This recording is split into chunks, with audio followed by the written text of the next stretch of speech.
simply import something you've already got from Excel. And now, you don't necessarily have to just call this contacts and put, personal contacts in there. Some different things you could use it for are marketing lists. Say you buy a marketing list for a certain area. Most companies are going to give those to you in an Excel format. So if this is related to personal lines, you might call it personal lines marketing list. Import that spreadsheet and have that all displayed nice, neat and clean for you. Saves from a lot of duplicate entry. So what I'm trying to do is, just give you a nice, easy look at how SharePoint stuff works, how to navigate around it, kind of get familiar with the concept of web parts and how to edit them and manage them, and then showing you some of the different capabilities.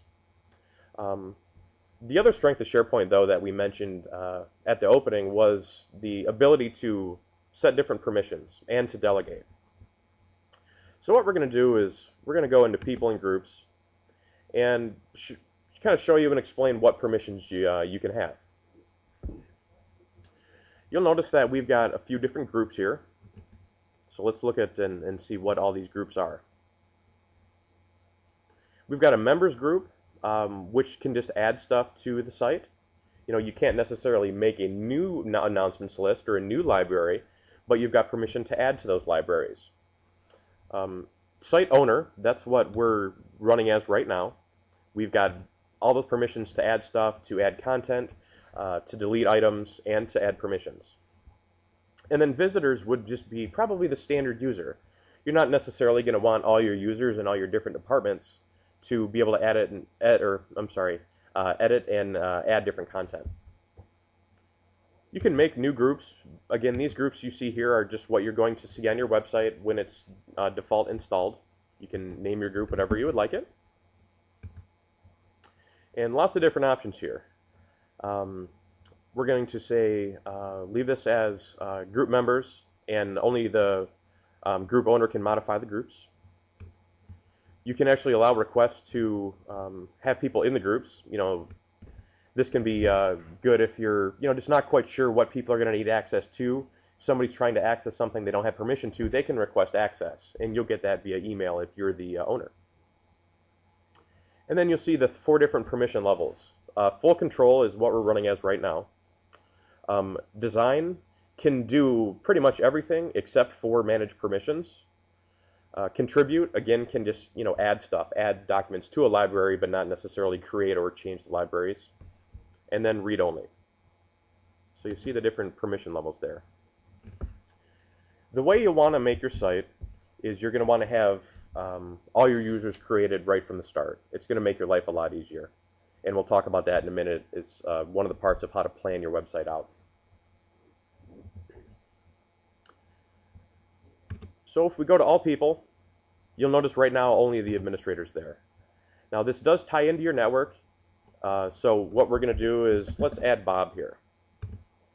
So Bob is one of my users. I type in Bob's name. I hit check name and it finds Bob. Or you could do it just like the address lookup when you're sending a new mail to somebody in Outlook. You can say find, and we'll say let's find Bob. And he's already on there. And then what do you want this person to be? Now we only want Bob to be a standard user here. And we're going to add him to our users group. That's going to be a lot easier than managing the individual permissions on a per user basis. And that's why we've got those groups created. So if we look under our team visitors, there's Bob. And site owners, there's us.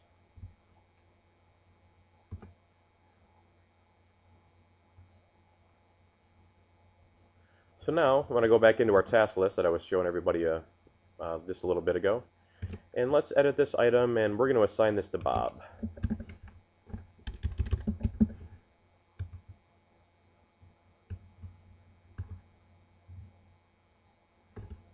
So now everybody can see this item is assigned to Bob. He's going to be the one managing this. And you can do that to, again, any different item. You can set people to be able to manage things on an individual basis, or leave it like we did with the group memberships.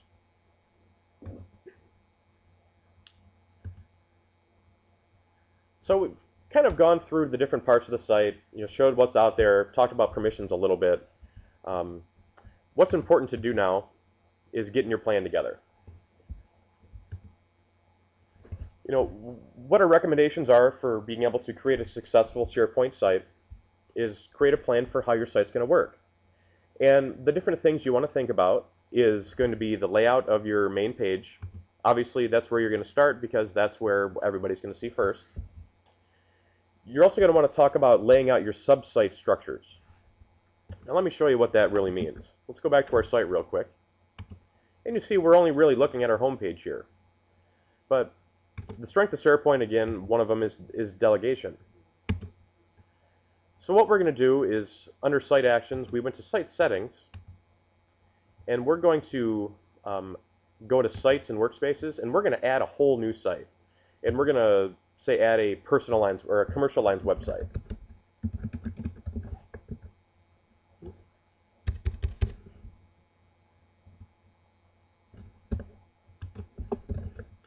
And we have to give the site address, so let's call it commercial.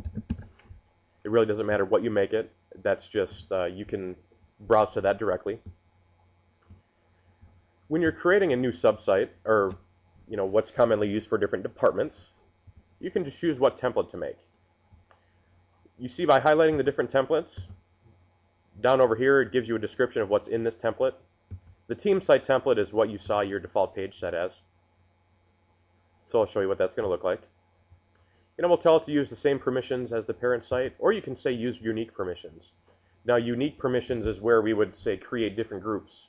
We're making a commercial lines website, so what you would want to do is create a commercial lines visitors group, a commercial lines owners group.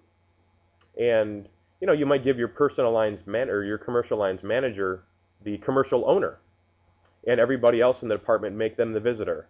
So what you've essentially done is you've made it so you and the commercial lines manager can be the people who can control what's in the commercial lines site. When you make your personal lines, you'll do the same. Life and health, maybe management, maybe sections for training.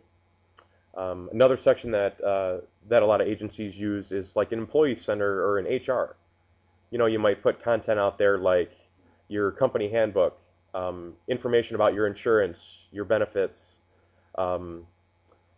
like pay forms, things like that. So we'll create our subsite, and this is a very, very quick process. And this is where you can choose to set your permissions.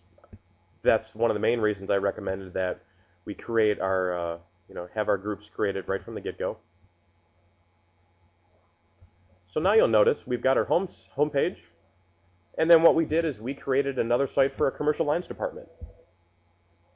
So this is departmentalizing your SharePoint site. Then you can set your permissions for each little level. We'll probably make a couple other departments. We'll change this links to say carrier links, and this will be all the ones that are related to the commercial lines.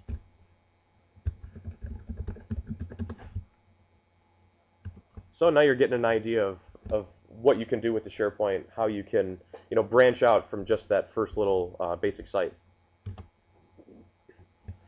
Laying out security, we already talked about that. So you're going to want to figure out, what's going to be like the focus of your main page. Think about your sub-site structures.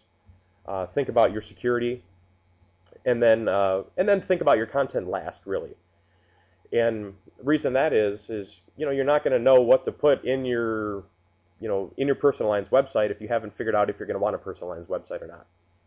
Sounds pretty simple, but it's just a concept that it can really help. Now, a useful tool that we've discovered and use here internally and have talked to many agencies about is called Mindjet Mindmanager.